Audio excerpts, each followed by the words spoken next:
নমস্কার, কেমন আছেন সবাই? আমি অর্পিতা। আমার নতুন একটি ব্লগে আপনাদের সবাইকে স্বাগত জানাই। অন্যান্য বছরের মতো অনেক তাড়াতাড়ি বরফ না পড়লেও 2025টা শুরু হয়েছে আমাদের একেবারে বরফ দিয়ে। চারপাশে এত সাদা সাদা বরফ পড়েছে যে আমাদের চলাফেরা করতেই অনেক কষ্ট হচ্ছে। আজকে জানুয়ারির 2 তারিখ, আর আমরা মা মেয়ে বের হয়েছি স্কুলে যাওয়ার উদ্দেশ্যে। আসলে আরিয়ানা অনেকদিন বাসায় থাকার কারণে সে নিজেও খুব বেশি বিরক্ত হয়ে গিয়েছিল, আর সে কারণে আজকে ওকে স্কুলে নিয়ে গিয়েছিলাম যাতে ওর মনটা একটু ভালো হয়। চারিপাশে যে সাদা বরফগুলো দেখছেন, এগুলো কিন্তু মাত্র একদিনে পড়ে এই অবস্থা। আর আজকে কিন্তু তেমন কোনো বরফ পড়েনি। গতকালকের একদিনের বরফেই চারিপাশে এভাবেই সাদা হয়ে আছে। আজকের কিন্তু টেম্পারেচারটা ছিল অনেক বেশি ঠান্ডা। আজকে প্রায় -9 পর্যন্ত গিয়েছিল, আর যেটার কিন্তু ফিলিংস ছিল আরও অনেক বেশি। তবে আমাদের বরফ খুব একটা ভালো না লাগলেও সুইডিশরা কিন্তু বরফ পড়লে অনেক বেশি খুশি হয়, কারণ ওরাও তখন বাইরে অনেক বেশি ঘোরাঘুরি করতে পারে, আর বাচ্চারা তো বরফ নিয়ে খেলতে অনেক বেশি খুশি হয়।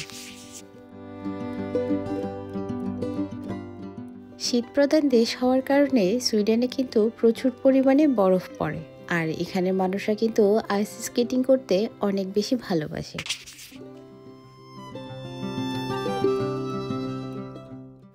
আরিয়ানার স্কুল আমাদের বাসা থেকে অনেক বেশি দূরে না হলেও যখন বরফ পড়ে তখন কিন্তু আমাদের একটু বেশি সময় লাগে স্কুলে পৌঁছাতে, কারণ কোনো কারণে যদি একবার পড়ে যাই তাহলে কিন্তু হাত পা ভেঙে যাবে একেবারে নিশ্চিত। শীতের সময়ে সবথেকে বিরক্তিকর সেটা হলো বস্তা বস্তা কাপড় পরা। আমাদের মাঝে মাঝে নিজেদের মানুষ ছাড়া মাঝে মাঝে মনে হয় আমরা যেন এলিয়েন হয়ে গিয়েছি। শীত, গ্রীষ্ম কিংবা বর্ষা যেই সিজনে হোক না কেন, এই যে পশুগুলোকে দেখছেন ওদেরকে কিন্তু সবসময় বাইরে হাঁটতে নিয়ে যেতে হয়, তা না হলে ওরা বাসায় খুব বিরক্ত করে, একেবারে বাচ্চাদের মতোই। এই দেশের আবহাওয়া বোঝা কিন্তু অনেক কঠিন, কখন যে কোন রূপ ধারণ করবে কেউ বুঝতেই পারবে না।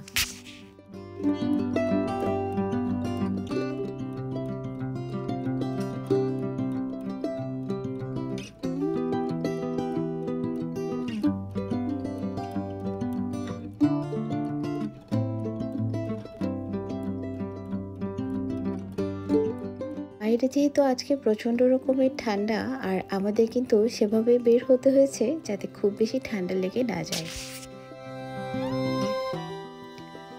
আর বাসায় আজকে অল্প চটজলদি কিছু খাবার বানিয়েছিলাম যাতে বিকেলে আমরা কিছু নাস্তা করতে পারি। সব কিছু মিলে আজকে আমাদের একটা সুন্দর দিন পার করেছি। আশা করি আমাদের আজকের এই ভিডিওটা আপনাদের ভালো লাগবে, আর যদি ভালো লাগে অবশ্যই লাইক, কমেন্ট এবং শেয়ার করে আমাদের সাথে থাকবেন। সবাই ভালো থাকুন, সুন্দর থাকুন আর সুস্থ থাকুন। দেখা হবে পরের ভিডিওতে।